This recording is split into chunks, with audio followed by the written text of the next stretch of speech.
The movie that dares ask the most burning question on the very tip of everyone's tongue: what kind of American are you? Civil War comes to us from A24 and writer-director Alex Garland, who's done movies like Ex Machina, Annihilation, and Men in Tights. Going around giving Jesse Buckley a fright. Check out my review of Men and you will get that. Otherwise, you are monumentally confused. Miss Buckley is nowhere near this, but she is in Wicked Little Liars, which was another pretty good movie that you should check out. Probably on streaming because I don't think it's going to be in theaters very long. But Civil War is the latest A24 offering and has gotten quite the marketing campaign. And is an apolitical suspense drama focusing on a few journalists who are traveling in a dystopian U.S. across the eastern seaboard to try and get to the Capitol to talk to President Nick Offerman. No, really, Nick Offerman plays the president. And let's just say, shit be fucked, because we have a literal civil war in a movie called Civil War. What sorcery is this, Alex Garland? You are so far and above us as far as coming up with great ways to just confuse and mind blow us. Anyway, I actually do like Alex Garland, despite the fact that Annihilation was a movie I didn't particularly care for. Maybe I'll check it out again at some point. I like Ex Machina. Sonoya Mizuno is in this, who, she is gorgeous. Good God, she is gorgeous. And Men was definitely weird. Very weird. Very, very, very weird. I loved it, but I know some people that didn't. So, Kirsten Dunst is in this as Lee. No, not Lee Fields, or not, it's like Bruce Lee, Rex Reed, Jake Reed. Well, oh, wait, no, that's not it. That's an MST3K reference. She plays a journalist that has been through a whole lot, and somebody that has just seen a ton of shit, and she's a little bit hardened, shall we say. She's, very set in her ways, and she's been through a ton of shit. And she has a partner played by Wagner Moura, who plays Joel. It's like, granddad! Only people that watch Vine Sauce videos will get that. But yeah, Lee and Joel are on their way to the Capitol to try and get an interview with President Nick Offerman before, well, let's just say certain forces will get there to overthrow him because he's in the third term of his presidency.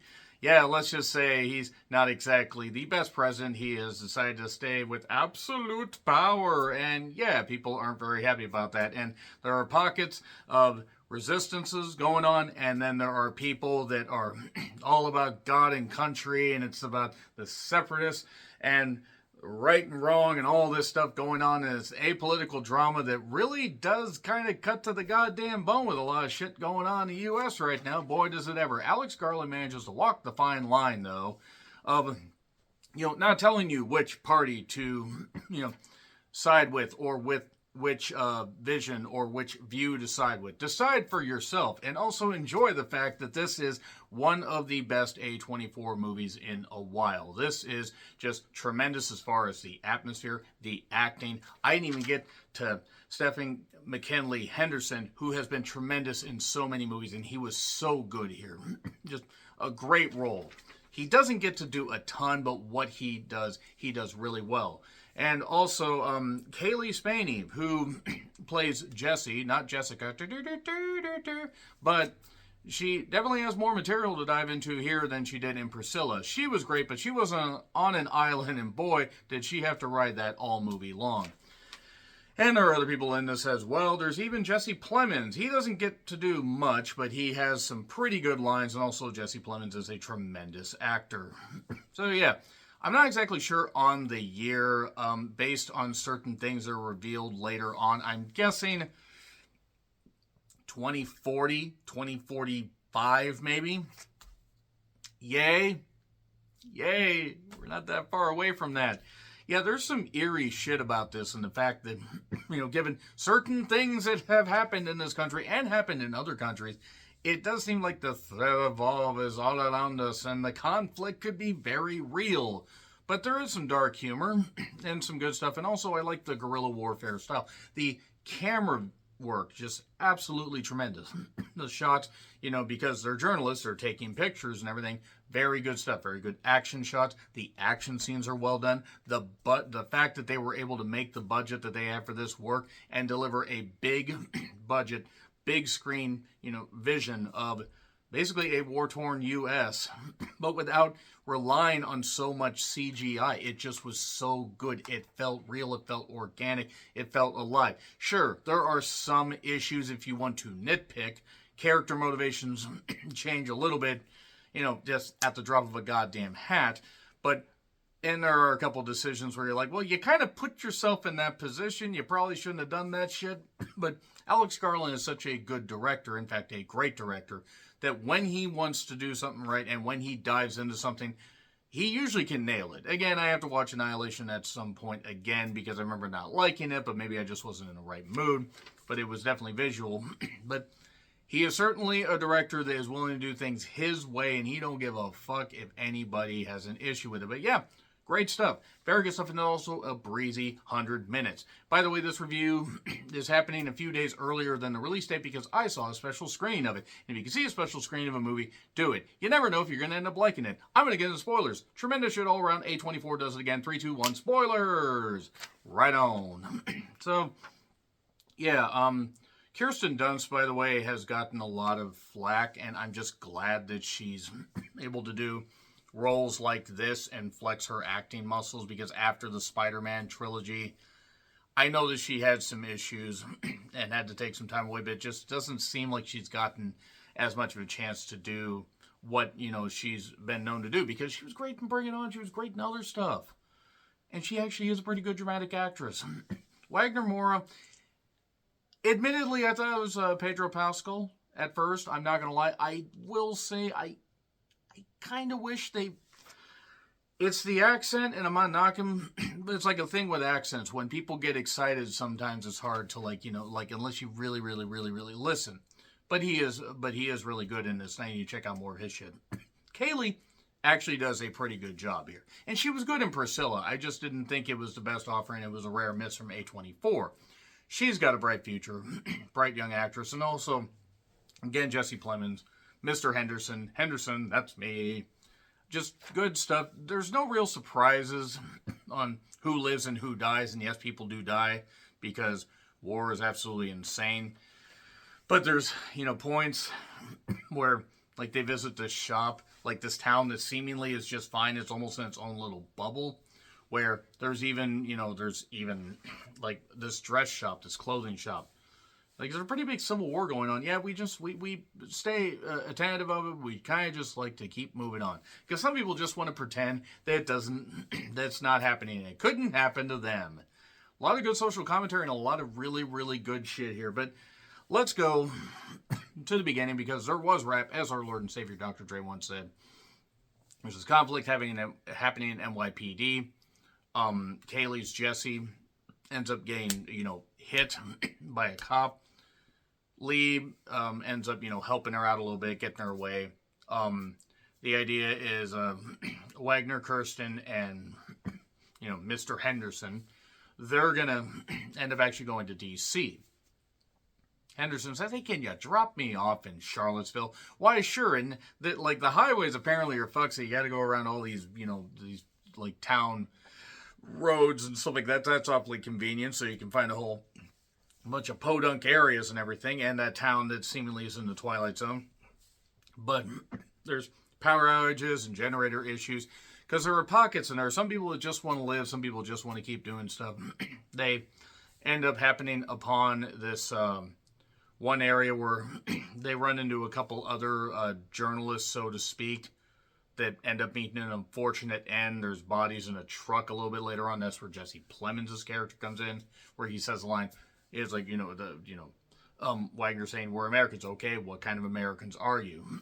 Grilling them about where they come from. Good political satire. Also scary. Again, scary as to how people react to where people come from. As long as they're good people, who the fuck cares? We need more good people in this country. Boy, do we ever. I didn't even realize the red and blue, well, even though some of this is pink, the red and blue aspect of this actually kind of fits for the theme of this movie. But Alex Garland, again, does walk the fine line. I love the fact that it shows that the journalists being around, and watching these separatists, do they really want what's best for the country? Is Nick Offerman actually a terrible president? Well, yes, both these things can be true. And the might of the U.S. military apparently just gives up at some point, because there's California, Texas, an alliance in Florida. I think they got a base or something, or an encampment in somewhere in Charlottesville, I believe. Now, during the part where they escape from where Jesse Plemons is, after doing a fun thing where they switch cars, Jesse ends up in a pile of bodies where they were burying him in a mass grave. Who were these people? We don't know, but it's the casualties of war and all that, and it was just really, really scary. And very, very eerie stuff. Lee doesn't like Jesse at first, but then kind of reminds her of reminds her of herself. Mr. Henderson even says, "Hey, this is," and I'm calling him Mr. Henderson because it just sounds funnier. I mean, I know his character had a name, but just work with me here. I'm just having fun. Also, the movie's kind of swimming in my head, and it's just really, really good shit. But the thing about it is you have a camaraderie between these three, and then you have Jesse that comes in. So it's a quartet. And they, share some stuff. Because it's like an 857-mile trip to D.C.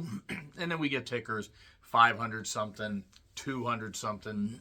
They end up at this encampment where they are just having fun and relaxing. And then, unfortunately, oh boy, after they run into Jesse Plemons having the mass grave, him and a partner, and then some other soldier that comes in at the end that just seemingly was out there, I don't know, taking a leak. He was on acid. I don't really know. Maybe he came down from a bad trip. Maybe he ate the brown acid. Don't eat the brown acid or do drugs, kids. But after getting Jesse up, they speed away. Unfortunately, Mr. McKinley Henderson ends up being shot and dies. He gets buried in Charlottesville, but he doesn't get to see it. That's unfortunate. He pretty much ends up dying, and that's really sad. And, Joel's very upset, Lee's upset, and the idea now, and this is suddenly where the thing just tonally shifts, because Nick Offerman had been saying this in the beginning, the separatists, had suffered a great defeat at the hands of the U.S. military, and it was a way to fluff things up. Now, mind you, we only see that shot in the White House. He's trying to prepare this speech. Well, it turns out the separatists actually are apparently doing a whole lot better than the U.S. military. And the U.S. military says, we surrender, we give up. We don't want any of this. No, you have them. We don't want any of this shit. We thought it was a great idea to have something to do with the dictator, but we're separating ourselves from him. Gee, again, sounds kind of familiar as this recent shit that's gone on. Oh, what is wrong with some people? Apolitical. Let's be apolitical here. However, if you vote red, especially for the upcoming election, you have issues. That being said, apolitical. They decided to go along with the separatists, a.k.a. Joel, Lee, and Jesse. And there's great shots. And it kind of reminded me of Cloverfield, except this actually was well done. I mean, Cloverfield wasn't bad. The sequels weren't so great. The sequels or everything was just Human Centipede together. But, nevertheless, great, war stuff. People are getting shot. Separatists are blowing people up. They manage to bash into the White House. And then there's this point where this, motorcade of cars, or as well as 3, come out. And you can tell there's clearly a woman that's in one of these cars. And they just shoot them all up, even though they're bulletproof. And, bulletproof glass, well, they can take some bullets, and then they eventually do give up. So great bulletproof glass there. And they shoot everybody. And then Lee says, well, he's not there. He's back in the White House. And all this is revolved around the fact Joel wanted to get an interview with him, Lee wanted to get an interview with him, and basically asked, why the hell would you launch airstrikes against U.S. citizens? What the fuck is wrong with you, Nick Offerman? You were great as a tremendously emotional gay character in that episode of The Last of Us that got people pissed off for some reason because they're idiots. But they send the cavalcade away, or the motorcade out there, and then they all get destroyed. There's only that one way in unless you get a helicopter and can be airlifted out. Where are you? What was the plan for you to stick back? Whatever. Military breaks in. There's a few guards, line of resistance, last line of resistance. Kirsten Dunst gets shot because she basically pushes Kaylee Spaney out of the way, trying to get that great action shot. They always talk about photos. And then she gets shot. She just gets left there. So, okay, thanks, Miss Dunst. You're done. Now, what basically ends up happening, they get President Nick Offerman. Joel wants a quote, "Don't let them kill me." That'll do. And then they shoot him, and then it ends. No, really, it just ends. Just ends. Ends with military posing. Hooray, dictatorship is taken down. Who's going to run the country? Who's going to run the... I mean, whatever. Apolitical, it is what it is. A lot of bad shit going on here. A lot of people that really did a lot of horrible shit. For good, bad, or indifferent, but goddamn. But it was really, really fucking good and just visceral and raw and entertaining and scary that this shit could happen. Let's protect the good people in the world, especially in this country, and not let the bad people in charge anymore. That being said, A+, great shit. One of my favorite films of the year so far. Agree, disagree, what I said, like, share, subscribe, Twitter handle in the description. I'm John Rutland. I'll see you soon.